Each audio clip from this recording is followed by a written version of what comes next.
back to the Paris-Dakar Rally with Mitsubishi Motors Corporation.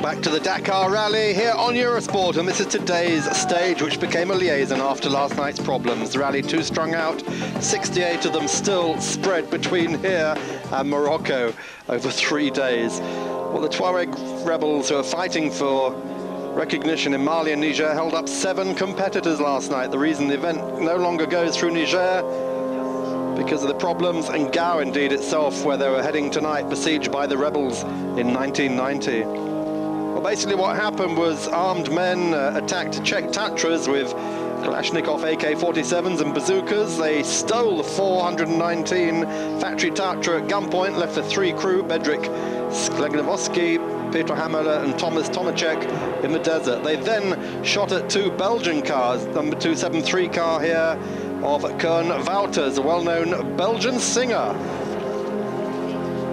Koen Wouters takes up the story. Well, we had to live through something last night which is not the Dakar. We're here for sport and friendship, not for being shot at.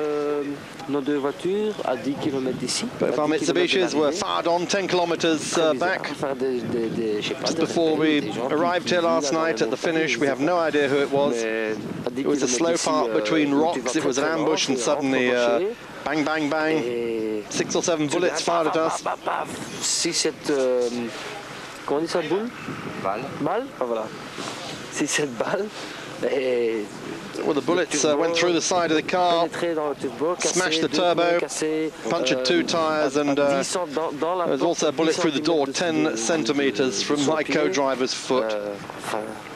It's crazy, I still can't believe it. It only happened 3/4 of an hour ago, and at the beginning we all laughed. I think nobody really understood what had happened, but now we realise how close it was. Perhaps the shock's coming in a bit. It was that close from our legs or even our bodies. 10 cm plus à gauche ou 1 mètre plus à droite, et c'était dans une jambe ou dans la fenêtre ou...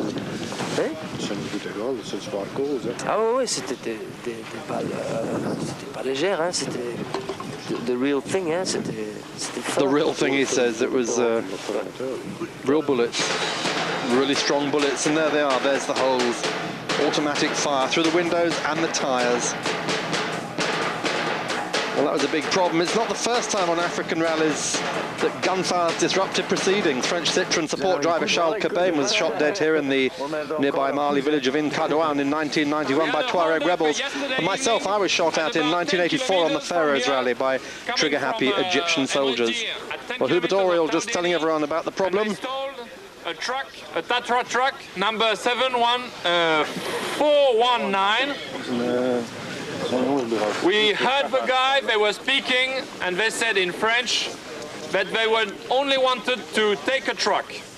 So there was no risk for the people, except they've been shooting in some cars, 2 cars who arrived with holes in the car, and they stopped the truck by shooting in the tires. So Hubert Oriel sending out 2 helicopters today, but they have not found that factory Tatra yet. It has definitely gone missing. They believe headed towards Algeria. So everyone a bit shocked by these events, particularly the Tatra teams from the Czech Republic. Incidentally, Karol Lepre of Tatra taking the lead of the rally yesterday after Gilbert Vecino of Mitsubishi, leader for the first few days, got stuck in the dunes yesterday.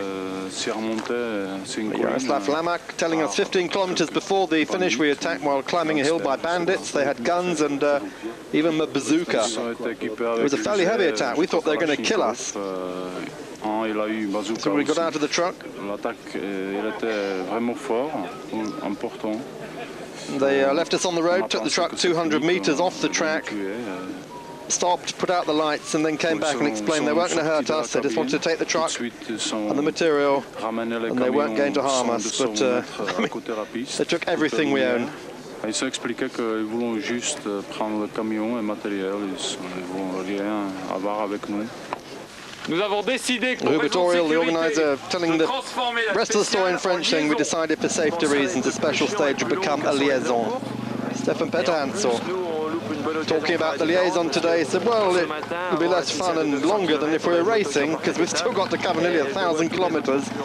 It's a good chance for me to make the difference up, as this morning before the stage I had a great bike, and I could see that all my opponents were in trouble. I think if I'd attacked today, it would have really sealed the rally for me. But for security reasons, I have to agree, I have to respect it. Fabrizio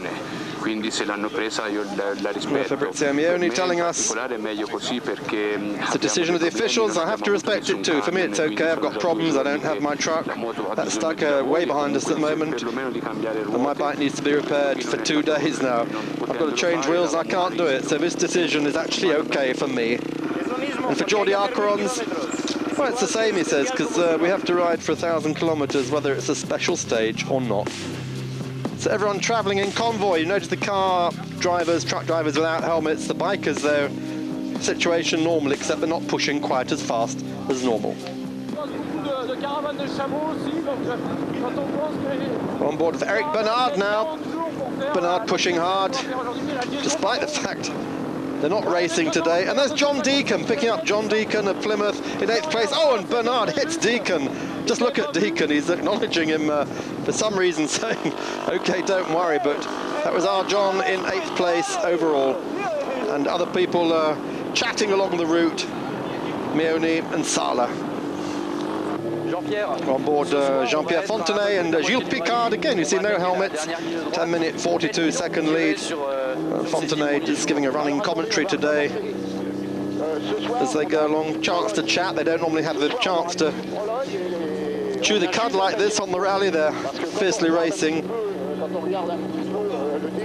He said we've now passed the mid-rally stage, and I must say tonight we only have to finish the prologue and then we begin the race the last few days. When you see the next stage, it's going to be very, very hard after the Sunday rest day at Gao. Well, that's the thing, of course, it is rest day tomorrow. It's Sunday in the Niger town of Gao, famous for its markets, particularly for cushions. Has its own GTC store there.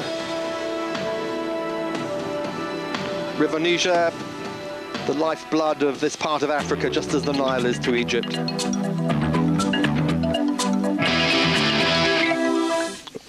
Well, Jutta Kleinschmidt out yesterday, but she tells us the real story. Everyone thought it was the engine had failed on her buggy. She says differently. It was a hard day for us.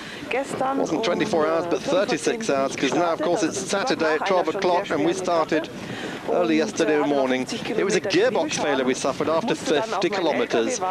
We're unable to repair it by ourselves because we had to wait for our service trucks, which finally arrived at 8 o'clock in the evening. We immediately started to repair the box, but at 2 o'clock in the morning we were able to continue the stage. Very tricky, crossing the dunes in the middle of the night, pitch black. You could sometimes see only 10 metres. Some very hard landings, and we bent parts of our car. With two-wheel drive car, we got stuck 3 times. We had to wait again for our service truck to pull us out. Finally, we made it here, and we're lucky that today's stage has been neutralised, so we can now refuel and drive carefully to Gao. We hope we're going to be able to start again on Monday. So Jutta suggesting she's not actually out of the rally. We'll have to wait and see, because the organisers may deem otherwise. But anyway, good news if she's back in, but of course out of chance of winning, just as is her teammate Jean-Louis Schless, who had a similar gearbox failure 3 days ago. Gao sind, können wir eigentlich normalerweise wieder starten. Well, Mitsubishi team manager Ulrich Bremer telling us we faced a completely new problem today. We don't we're not too worried now about the rally cars, because they'll be able to cruise in convoy to Gao with everyone. They will help each other. Our big concern, those are the trucks, which are now 2 days behind us. The problem we have now is we have to leave fuel drums as supply for our big service trucks while we go on to Gao, because we can't wait any longer, so we have to leave the fuel here in the middle of the desert. If our trucks arrive and there's no fuel, they won't be able to continue, and they'll be out of the rally. We probably will be too, because they're carrying all our major spares and all our tyres. Our focus today then is to guide our 6-wheel trucks as quickly as possible to this place, and then of course they've got another 1,000 kilometres to Gao.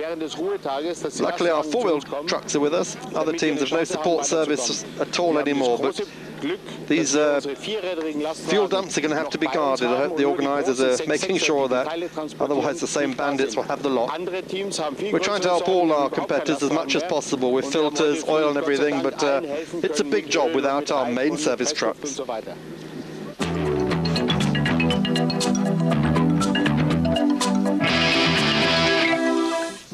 Well, look at the results, of course, haven't changed much from yesterday, apart from Roma dropping out a second, definitely out of the rally. So Mione moves up into second, Sykes, Sotelo, Hayden and Cox. It makes John Deacon 7th now in the order. And of the others, Ian Pavey is 57th, Ian Craigie in 90th, Lappin 94th, and Fitzsimmons in 95th place. 126 bikers left of the 171 starters. And of the cars, no change from yesterday. Fontenay, Sabi, Matsuoka, Shinazuka.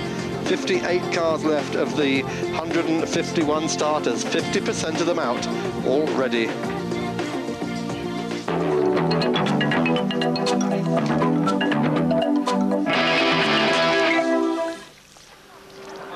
So we've heard a lot about the problems. The number of competitors have strung out 1,000 kilometers back from Gao.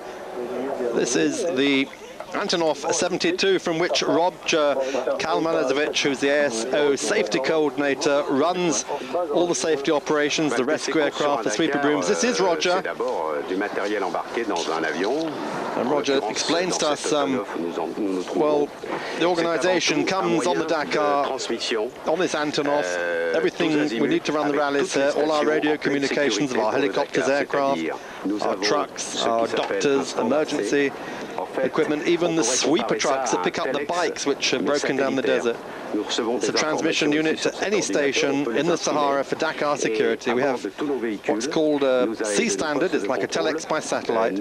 All our vehicles have it and the control points have it. We have people sending us information as well as we can contact them. There's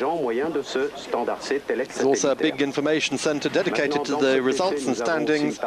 And from here we also send information to Paris, back to our main press office there, and of course to Eurosport. And we get backstage and overall results. So the whole thing is run from here. So Roger Kalmanovic, not only the safety coordinator of the rally, but also head of the protocol when they do the reconnaissances prior to the rally. He is a real diplomat.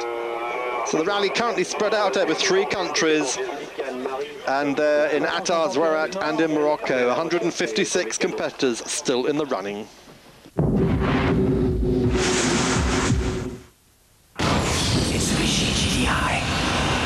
Inside this engine.